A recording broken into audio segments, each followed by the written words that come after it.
Okay, here we are with a short history of female teachers in the United States. Know this. I'm going to read this one because it's kind of tough. That women dominate as classroom teachers, yet gender equity has not received much attention in teacher education programs, is testament to the history devaluation of females in the teaching profession and a blindness to the gender and racial bias in the social, economic, and political structure of schools. Basically boils down to the huge majority of teachers are females. Why is the profession so low in wages? And who are the numbers in the top over all of these teachers? Look at these stats. So we got all these women that are teaching, and who are their bosses? Typically men. Who are the principals? It's getting a little better, but half of them are still men. Who are the superintendents? That's even worse. Who are the leaders of women in color in the school system? Ooh, pretty bad, right? And there's some, I can't even get some stats on some of it. 18% of public school principals are women of color. I could only find one source. So again, we have all these women in this field, and they're not leaders in this field, the majority. How did this happen? Here we go. So during the colonial era and through the mid 19th century, almost all teachers were white males because that was the excellent role model. And mostly white boys were in school, and then later mostly white girls were in public schools. But they decided that white men, were the best models for their students, right? For their kids. So we connected these dominant white male creatures as the go-to for teachers. But then something happened in the great industrial revolution, right? And men ditched those teaching jobs because they didn't make very much money and went into the factories and went into management. Then all of a sudden, it was determined that really women were the best for this position. They were the best teachers for these wee ones, right? Because they were caring and domesticated and they just were tender and sweet. So then what happened? A big switcheroony, right?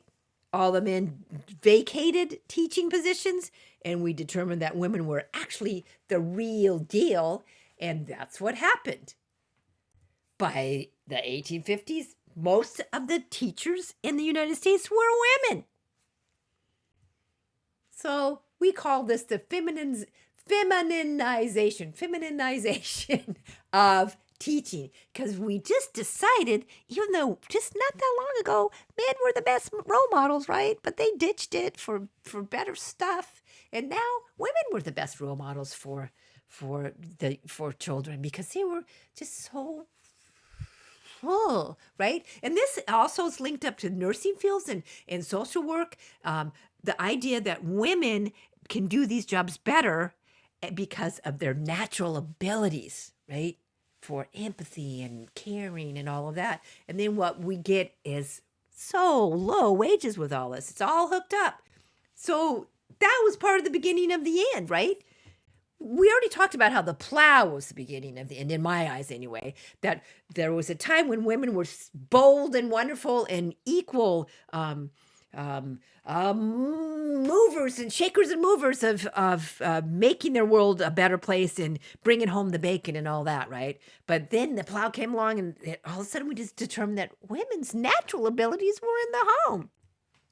Public sphere and private sphere knocked that all together too. And again, this is a white women's construct, right? That we decided that women should stay in the home because that's a better place for them, because men were grabbing up all the jobs outside of the home, right? So we get that public and private sphere, again, defining where women's natural abilities are, right? So interesting.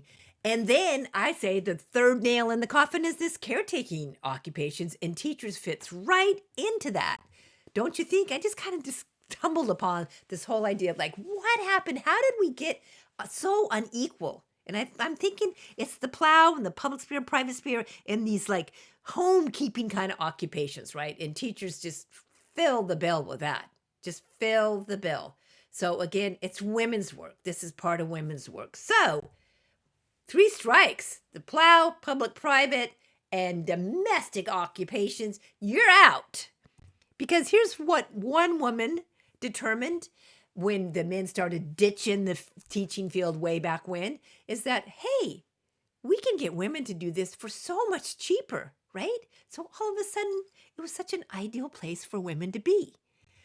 For African American female teachers, that whole feminization process really, really, really was bad. It was worse because their wages were even lower than white women because of race and gender discrimination. They got that intersectionality bang upside the head, right? So double whammy for punishment there. And then also, that's my dog. Here's what I thought was kind of interesting is that, and I just found this out not too long ago, that women of color, they were never given permanent contracts. They were like on continual probation, right? So because of that, they kept their wages really low for them. And also they always had to be on their toes because when you're on probation, you got to work a little bit harder for that dollar. But nonetheless, it still provided women and white women and typically women of color would be Black and African American women, some autonomy, right? Some money, some income, so that they didn't have to go out in the world and the only avenue for them was to get married right away so that they'd have some stability. What an awful thing, but that's still so true. But oh my gosh, can you believe that? So they still liked the idea of working, even though it was, I was going to say a swear word, so I won't. But the deal is, of course, because we don't value women and we don't value kids, in the hierarchy of things as much, the conditions in schools were pretty crummy for all sorts of teachers, and certainly for teachers like cramming 60 kids into one room. And we have parallel situations going on right now for teachers and for students. So nonetheless, crummy job, but still one of the only avenues to some autonomy for women. So they still gobbled up those jobs because what else was there? So then what was interesting, though, with more women in the workforce doing a similar thing and having contact with other women, and this was true for white teachers and women of color teachers, they had chances to kind of discuss where they were at with this whole deal and realizing, that it was a bum deal for them. And that started more unions and women getting more political and talking about things and starting to go on strike and saying, this is not enough. This is not enough. So really cool things happen, specifically helmed and driven by women to get better rights and better situations for them and also for their students, So there's that whole idea that they folded in other people besides themselves. And with the whole civil rights movement going on, again, we get in the folding in of women of color teachers fighting not only for their rights, but for the rights of their ethnicity or race, and for the rights of students of color to get better working situations. So there's a long, long history of teachers striking for better things. And which is, when you think about it, with their low wages and their devalued status as teachers, because anyone can teach, anyone can do that, right? We don't have to pay them very much. Nonetheless, continue to persevere and push on for rights and equity for themselves as well as their students. Awesome, awesome, awesome idea. I just get goosebumps thinking about it. Sorry. So we've got that long history going on. Fight, fight, fight.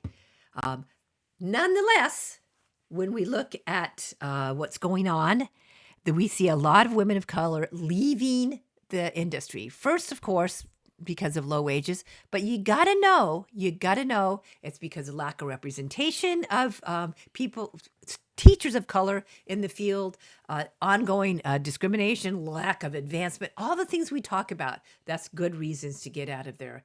And a part of a lot of things are frustrating, right? I have this video, I think, for you where it talks about I'm going to go on strike. It's not only for me, it's for my students too. And there's that constant grappling of teachers always having to mess with this stuff because it's not considered a pristine occupation, right? I mean, you wouldn't see this in a lot of different industries that are mostly uh, populated by white men. Or I mean, I'm just going to say that, right? You don't see them having to like fight and scrape around for enough books for their students and stuff. And you don't have to see them doing stuff like this, right?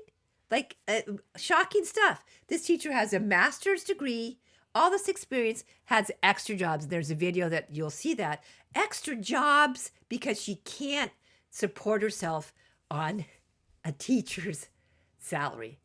Stunning when you think about it. Stunning, the importance of education. I mean, look, even during this COVID time, the importance of education and how teachers, women specifically, are still undervalued, not taken seriously, not given the credence, and not given the wages that they deserve for all sorts of reasons. Because, we can get women teachers cheaper. That woman said it way back a million years ago.